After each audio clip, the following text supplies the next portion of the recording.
I tried a few things to help my students get into the top 1% on their ACTs and their SATs. Now I want to just show a little bit of prep work before the prep. I actually use this for my students in Westchester. So first, you want to really take the time you have before your test to take advantage of that time. So first, an ACT prep course isn't hard to find if you're looking around like a place like Westchester. So I'm going to give you a few following tips to get you found in that place you need to so you know what you're doing. So don't stay away from courses that will challenge you and get you ready for the best ACT prep course available.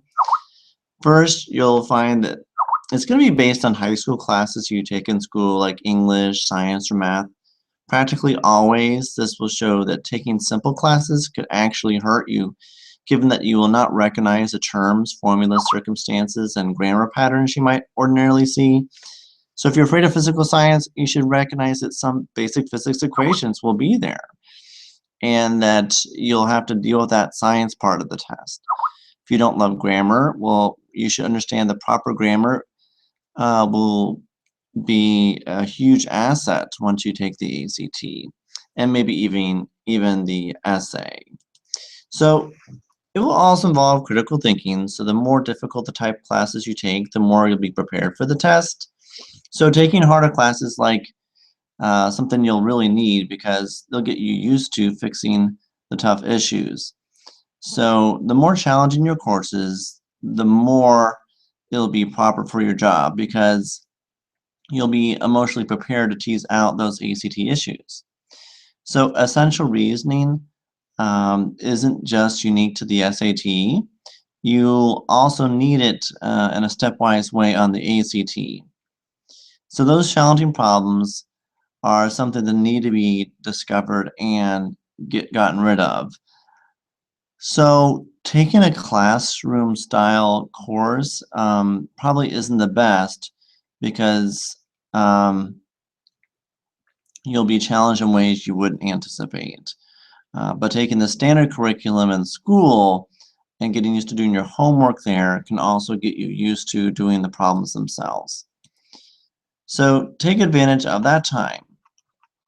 Now, the second thing to remember here is that you should make your school-related subjects part of your extracurriculars.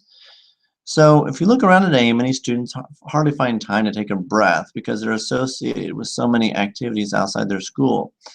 So to do well on your ACT, you really need to be working with your abilities that you have outside the school. So learn how to discover the fun side of academia by taking some sort of participation in clubs that are outside the school itself. So can you find a math club or a physics club if you really check it out? Of course. How about a literary program? The options are unlimited if you just do a little investigating. So imagine this.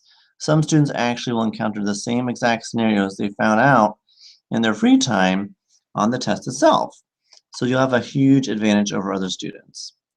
You should also find a mentor to whom you can ask questions when you begin your prep. Institutions will vary in their capacity to provide students for help on the ACT or even just getting ready for applying for schools. So find a person with some comparable ability to yourself that actually has successfully gone down that road. Ask him exactly how he got ready for the ACT. Did he try to digest everything at once, even though he made these self-obstacles, or did he take a course or even get a tutor paying with his own money? So figure out if his recommended program could help you get a good idea of just what you have to do to enjoy success. So make that experience genuine by speaking with someone who has been there before you. Now, you should also make time to make your ACT prep course count. Don't postpone your ACT prep.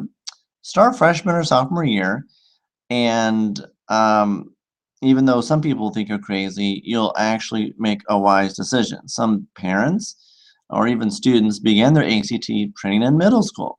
So the third as to which your college or colleges will count the test may differ. Some colleges and teachers are, simply put, not so good. So don't expect to be spoon-fed a 4-course ACT meal when you might be just given 1 or 2 ingredients. So planning for the ACT is similar to getting ready for life. The sensible student will look ahead and do what it needs to take So don't assume that just because a sibling or a parent succeeded that you will too. Your intelligence or scholastic prep work can influence your success, but do what you need to do beforehand so you can have a master the test as you stroll in on test day. So take practice exams and see where you need to improve so you don't have to do everything at once. So feel free to click on the link below here if you want to find out more about the ACT and how you can prepare wisely. My name is Michael DeSalvo, and I can be reached at 513-939-9033. And good luck in your studies. I wish you the best.